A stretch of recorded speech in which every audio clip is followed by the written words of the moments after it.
Nevada's first choice for news. This is 8 News Now at 6. Plenty of tears, but also a lot of laughs today as 8 News Now employees celebrated the 35-year career of Emily Neilson, our general manager here at 8 News Now. And throughout those 3.5 decades, more than half of the station's history, one constant has been helping us to get guided through the changing landscape of broadcast TV, and that is Emily. The I-Team's George Knapp joins us with a look at Emily's remarkable career. Yeah, 35 years sounds like a long time. I guess it is a long time. Yeah, but kind of went by fast. Yes. When Emily Neilson broke into TV news, there were very few women in positions of authority, certainly no general managers of TV stations, and absolutely no female GMs who came from news. So her rise through the ranks is all the more amazing.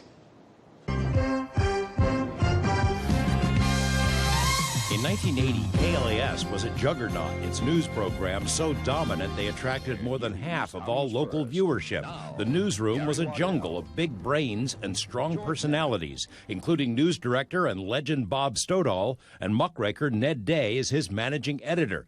Into that mix of hard-charging type A's and decidedly free spirits stepped youngster Emily Neilson, who at first worked part-time in the traffic and accounting departments, but was drawn to the excitement of the newsroom. Bob Stoddall hired her to be his assistant and became her mentor as well. Around that same time, Channel 8 hired its new anchorman, Gary Waddell, who remembers Neilson as mature beyond her years. A thankless job. And she worked that and did a great job at it, and took care of all of us. It was kind of like running daycare more than being a secretary in the newsroom. Neilson had no journalism training, so she learned about news from the ground up through trial and error. She learned to love the adrenaline rush of breaking stories and discovered a talent for multitasking during the most tumultuous of times, including the deadly MGM fire. She was the busiest person in the whole room, always, just always getting everything sort of fell to her. And I think she also sort of had that personality of I'm going to do everything. Stoddall encouraged her to become assignment editor, the linchpin of any newsroom. And in her first job evaluation, her supervisor, Ned Day, told her she could be anything, even general manager someday, which proved prophetic. Stoddall remembers what convinced him back then that Emily was special. She had strong leadership qualities, he told us, a strong intellect, and showed respect for individuals in a constantly changing business.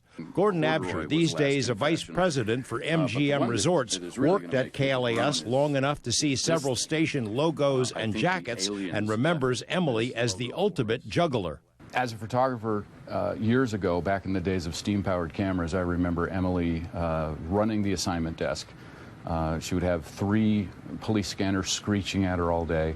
She would have a phone up to one ear, and she would have a radio mic to alert us photographers to some breaking news in the other hand. As she rose from assignment editor to managing editor and then to the first female news director in Las Vegas, she also managed to raise 3 kids, each of whom grew up in or around the newsroom. Co-workers recall the delicate balancing act as she raced from a busy newsroom to pick up her brood. She had this portable TV set rigged up in her SUV and like bungee corded into the panel in the middle of the front seat of the car so that she could do her job, do the 5, jump in her car, and still watch the 6 o'clock news while she was driving home.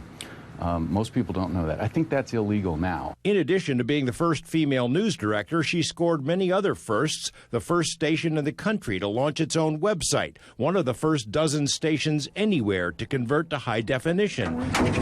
And she created Nevada's first I-Team, an investigative unit that ranks as one of the most honored in the country. One of the original I-Team members, Tom Warden, now a vice president with Howard Hughes Corporation, remembers her coolness under fire. Emily was out of the office and she was in the middle of the newsroom. She was in the eye of the storm, and she is just really in control. You go here and get this, you go interview this person, you call this person, and it was like an orchestra director. Warden was not surprised when Neilson was promoted in 2003 to become Channel 8's first female general manager. It was really great to see her break that glass ceiling and become the GM, because it was kind of the pinnacle of a career that very richly deserved it. As GM, Neilson led the transition of KLAS from a television operation to a multimedia enterprise that was years ahead of its competition in preparing for technological changes. A 24-hour cable news operation called Las Vegas One is where political pundit John Ralston began his face-to-face interview program. She was as tough as any man I dealt with in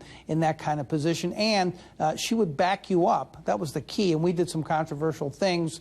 I'm sure she got some phone calls about some of the stuff that we did. And she was always 100% supportive. As GM, Neilson cemented what's known as the Channel 8 culture, a serious news outfit and multimedia enterprise, but where individual expression is encouraged, where there's still room for fun, where employees not only look forward to coming to work, but to staying for decades. The kind of boss that you want to work for 20 years. Emily's made an enormous impact on my life and on my family's life. And I'll always appreciate her. Oh, and somewhere in between all the changes in the TV industry and in her personal life, Neilson carved out time for community involvement, serving on the board of United Way for 11 years, as its chair for 2 years, and as a founding member of 3 Square, created to combat hunger in Las Vegas. 3 Square wouldn't be in existence today if it weren't for Emily Neilson, for her leadership and her involvement. Emily will be moving to Utah to spend time with her family and grandkids, but it's by no means certain that Las Vegas has seen the last of her. Her colleagues here know that what kind of drive she has, and she also has trouble saying no whenever she's asked to do something. Our thanks to Congresswoman Dean DeTitus and County Commissioner Lawrence Weekly for dropping by today, and to Senator Harry Reid for sending a personal note to Emily. The 3 of us are all here in double-digit years. There's a reason people stick around here for a long time, you know, and Emily was a big part of that. That's for sure. But she's younger than any of the 3 of us. And somehow she retired first. And she's a grandma. You know, it's like you said, she wanted to sneak out of here in the middle of the night in the back door. She was very humble about the whole thing. Yeah. But we couldn't let that go. You couldn't find video of her. That's the thing. She runs a TV station for years. There's very little video of her because she didn't like to be on television at all. Yes, very humble. Boy, she made a difference. An amazing group of people here today. Bob Stoddall, Sue Loudon, Tom Warden, Gordon Absher. Once you're in the Channel 8 family, Gary you never kind of go away. Gary Waddell, and Commissioner Weekly. Yeah, he was an intern here. I didn't even know that. That's wonderful. The history here is great. Well, thanks for being with us today at 6. We'll see you at 11.